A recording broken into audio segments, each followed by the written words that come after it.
Robin is our wonderful partner and the chief of partnerships for the National Mall and Memorial Parks, where she describes her job as working with partners to get to yes.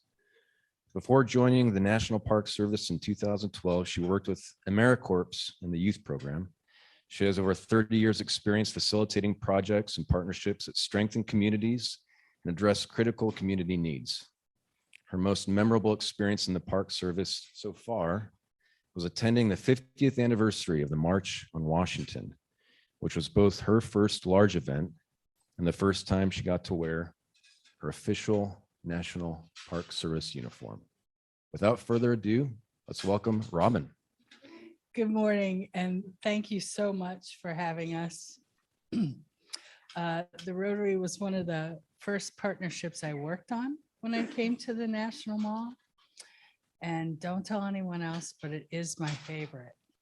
I have admired your work and am so thankful for the opportunity to engage with the larger DC community in this way. The National Mall and Memorial Parks, as you know, is that nice big stretch of green there going from the Lincoln Memorial to the Capitol building. But it also goes from the Potomac River all the way up to U Street. So when you think about the National Mall, people tend to think of just, of course, America's front yard. But in addition to that, every single day, our staff and partners take care of Washington Circle, Scott Circle, DuPont Circle, Thomas Circle, Franklin Square, McPherson Square, Farragut Square, and all the little triangles that you pass by every day that were part of the original L'Enfant plan. DC public lands are actually America's first public lands. Though Yellowstone Park is our first national park under the auspices of the National Park Service established in 1916. These were already federal parklands at that time. So we like to say we're the first and the biggest and the best, and we are the most visited.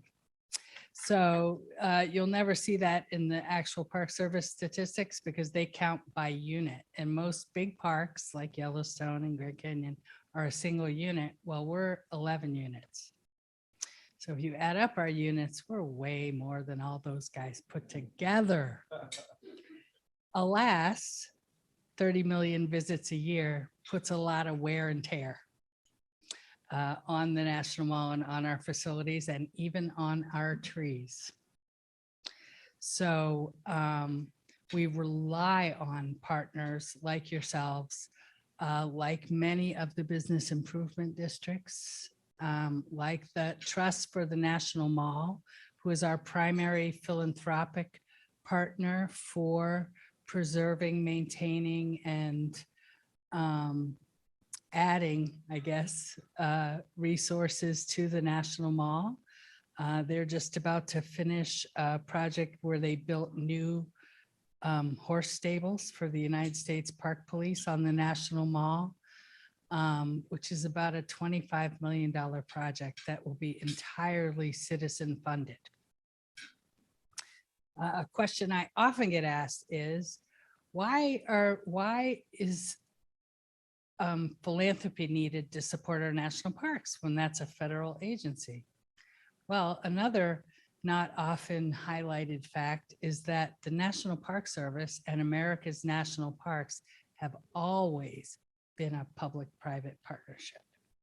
The very first national parks were both funded and the land made available by private organizations and individuals.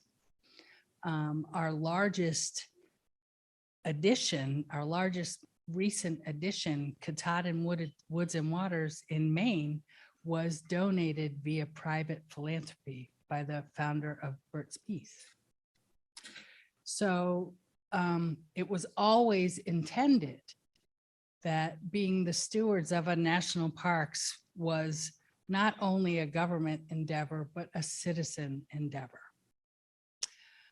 So again, thank you so much for being such wonderful citizen stewards of our national parks and of the National Mall and Memorial Parks in particular. Now, for my special news that only I am allowed to share with you. Today, we're celebrating the 30th anniversary of the Trees for the Capital program. And as you know, over the past 2 years, it's been quite a struggle to maintain our operations at full level. At one point from probably April of 2020 through, oh my gosh, June of 2021, we had 70% of our facility staff were on emergency leave for following the federal safety protocol for COVID. So we had nobody. We actually had, I think it was about 10 people emptying all the trash and cleaning the bathrooms and mowing the lawns for the National Mall. So those folks are heroes. They are heroes.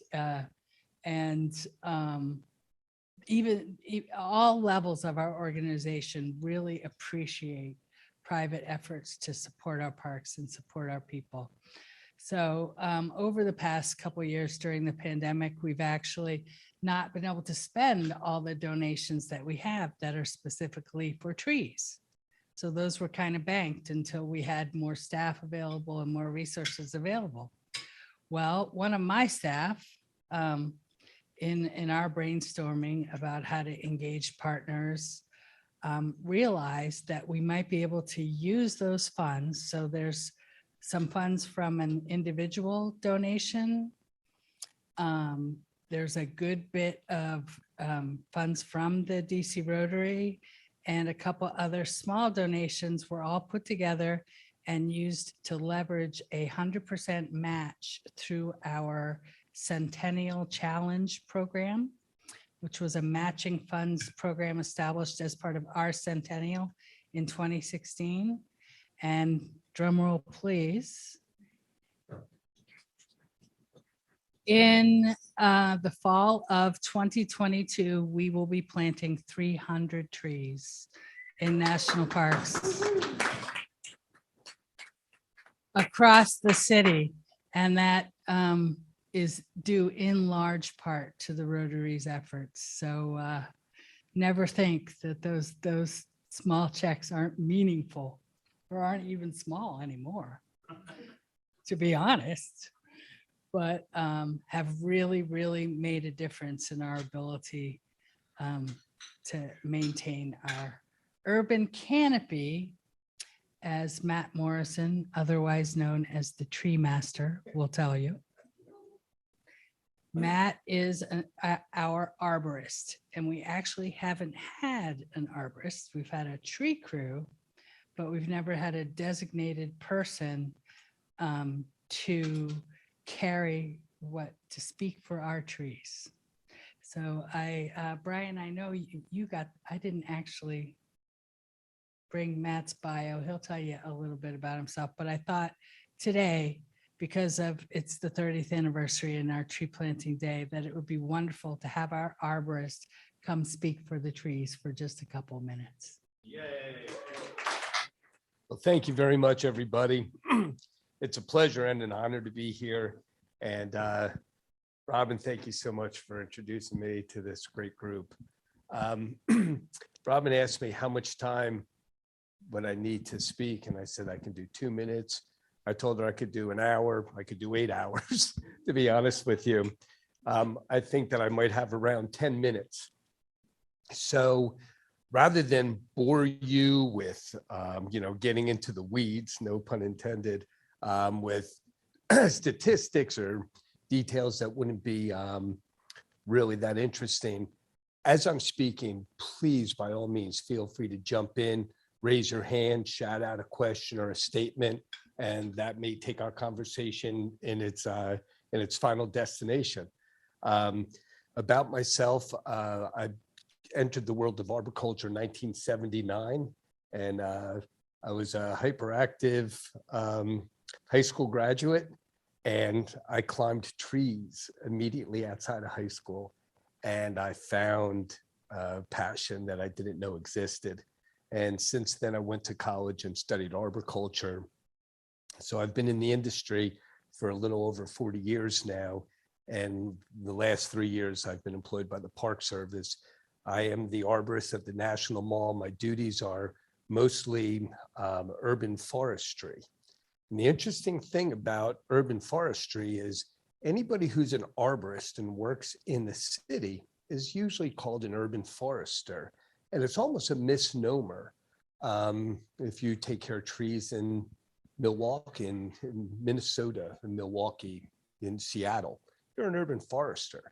And when I came here and started looking at the position description of what an urban forester was for the National Park Service, they didn't really know what it was going to be when they wrote the description for the applicant, because foresters, typically out west, put their detail in it, and then arborists and the solicitors here in the east kind of put their spin on it. And when it finally hit the street, it didn't make a whole lot of sense. So I've kind of reorganized it into true forestry. And the reason why is where we were on the Washington Mall grounds today, the WAMO grounds, we were beside a grove of cherry trees that several years ago, when I first started working for the Park Service, I saw the trees were in such bad shape. When the trees are they're planted in the grass, like where we were today. And the grass is maintained. So you get a brand new sapling there and the lawnmower goes around it. And usually the tire or the side of the mowing deck scrubs the tree. Maybe somebody comes through with a string trimmer and that hits the tree. And it creates a wound at the base of the tree. And this is a brand new baby sapling that's been planted, still has the stakes on it. And then each week, if that tree starts to heal, those scars get opened up again and again and again. And when I started wanting to take a photograph of, say, the Washington Monument with some beautiful cherry trees in front, I couldn't get a picture of the monument with a tree that was in good shape. And I realized that it was the culture here that nobody really cared for the trees or the urban forest, or for that matter, the urban canopy, in a way nobody really knew about it. So I took that on as my mission. And what I recognize basically is that the canopy of the group of trees is one horizon, and that the trees in such proximity to one another, whereby the canopy is connected, that constitutes a forest. The trees grow different in a forest situation. It's a hormonal reaction that makes them grow one way, as opposed to a twin sister, a seed from the same tree planted in a field, is going to grow differently. Hormonally, the tree reacts in a forest situation in a way such that it grows and constitutes a forest. The roots underground, the network of roots, coincide with the overhead network of branching. So you've got that horizon underground that also constitutes a forest. But what was missing was the natural fallout, the forest litter, the twigs and leaves and bird droppings and such that would normally make up the forest floor. For 100 years, since 1916, the grove of trees has been void of this horizon of forest litter. It's grass. And with the grass, we have the human parasitic effect of damaging the trees, and the trees' culture, their lifestyle from beginning to end is this reoccurring damage. So I put a border around a grove of trees on the Washington Monument grounds, and brought in truckloads and truckloads of wood chips. And we put down a bed of wood chips about 6 inches deep within that border. And all of a sudden, our compacted soil, Ms. Robin mentioned that we have 30 million visitors a year in our park. And that's 70 million pounding feet on the soil, which really compacts our soil. And so by putting these wood chips down, we've eliminated the chance of damage to the trees. So the older trees, through our studies, we can measure moisture levels in the trees and where the wood chips are versus the moisture level of trees where there are no wood chips. We can see the internodal growth, the annual growth on each twig, how it's extended now where it wasn't before. Because with the wood chips, we've amended the soil, we've retained moisture in the soil, we're allowing the nutrients and the biodegradation of those chips and the fungi to break down and to become a forest floor. And with that, the most exciting thing that we're finding is that the mycorrhizal fungi, which is a relatively new discovery of how it works, this fungi transports information and nutrients throughout the entire grove. So like today, when we plant a tree and we have these individual entities, each individual tree is part of a grove. Once this mycorrhiza fungi develops in around the root system, that grove of individual entities becomes one super organism. And when there's a tree on the far edge, the periphery, the perimeter of this grove, if it's a little bit weak, it could be its own DNA, could be any reason. And there's other trees who are photosynthesizing properly and putting nutrients into the mycorrhiza fungi. That tree over at the far end is taking up this nutritional matter and the other trees are putting into the bank. So we've learned, and there's DNA studies that we've pulled from trees that tell us that this is actually happening. So now our urban forestry, by putting the wood chips down, protecting these groves, we're increasing the health and wealth of our urban canopy, which is what's so important in urban environments to reduce heat. For wildlife habitat, we reduce fuel consumption. We're not air conditioning as much in the winter. In the summer, in the winter time, we have windbreak. There's a lot of good reasons to have a healthy urban canopy. And so we're doing that now. That's our report on the National Mall. Also with the wood chips that we would normally be hauling away and taking to a reclamation center, now stay right on site. And the cycle is that when we would take down a tree or take branches and chip them and catch them in the back of the truck, we would put the fuel in the truck and drive it to a reclamation center. And there they'd make mulch, and they've got yellow iron and black smoke, and they pick up the wood chips and they put them in a machine that turns it into mulch, and it's more yellow iron and more black smoke. And then that gets picked up as a new product, put in a tractor trailer, taken down the highway to a different facility. There it gets put into bags, manufactured bags, and machinery to do it in yellow iron and black smoke. And then you get mulch in a bag. And then our supervisor says, hey, go get that mulch and bring it back here and put it on the ground. And so we eliminate all of that, and we cut the tree here and we put the wood chips there. So we've reduced our waste, which meets a director's order that we have to abide by. Yes. This gentleman asked if the mycorrhiza is just specific to one species, or does it share with everybody? It shares with the entire forest.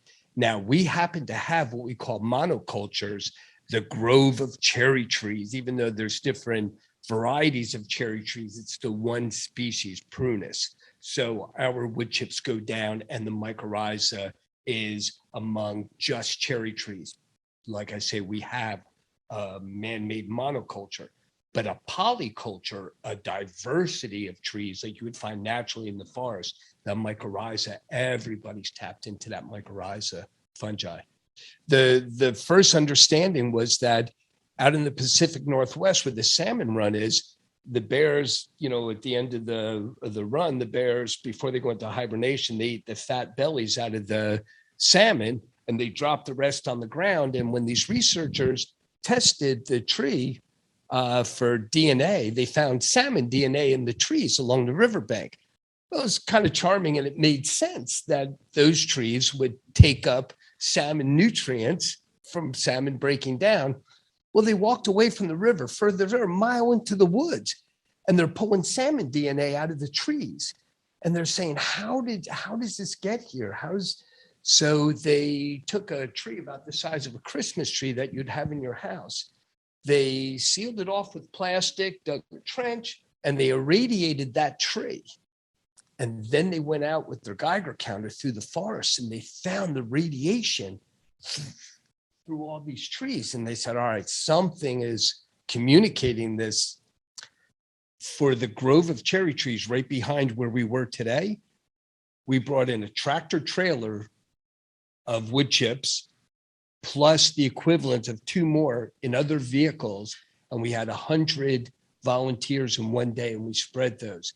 So it's that, the wood chips at a thickness of 6 or 8 inches, that the biodegradation begins, the fungi advances, it breaks down the lignin, the cellulose in the trees, it starts amending the soil, and then the mycorrhiza fungi starts to grow, develop, and thrive.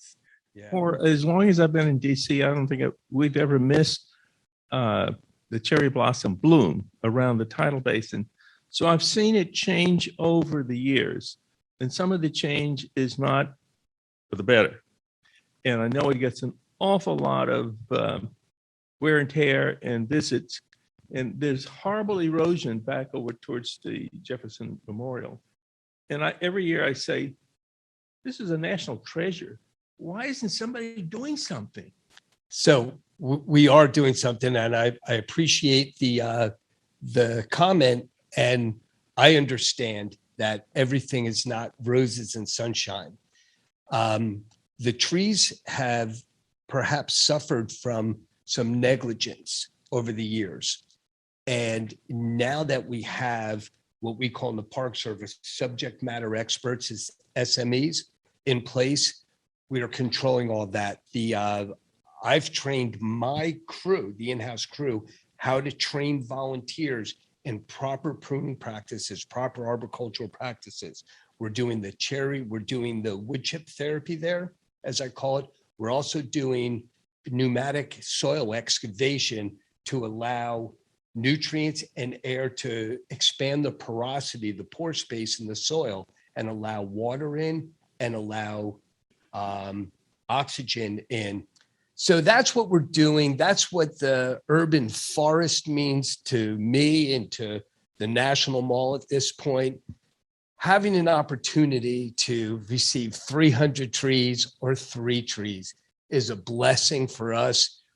The community may not even realize that it's a blessing for them. It's a blessing for the planet. And I appreciate it very much.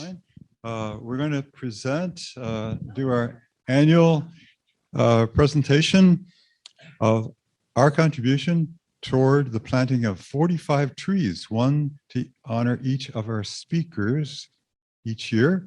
We've gone over since we've been working together, from 10 a year to 45 a year. Okay. And it's really a wonderful partnership we have, and we can see it makes a visible difference as it did today. It was great being back with some of the trees we had planted about 5 years ago. And we have the actual check. Thank you so much. Thank you. Yeah, and it's just wonderful working with you. It's a program we truly love,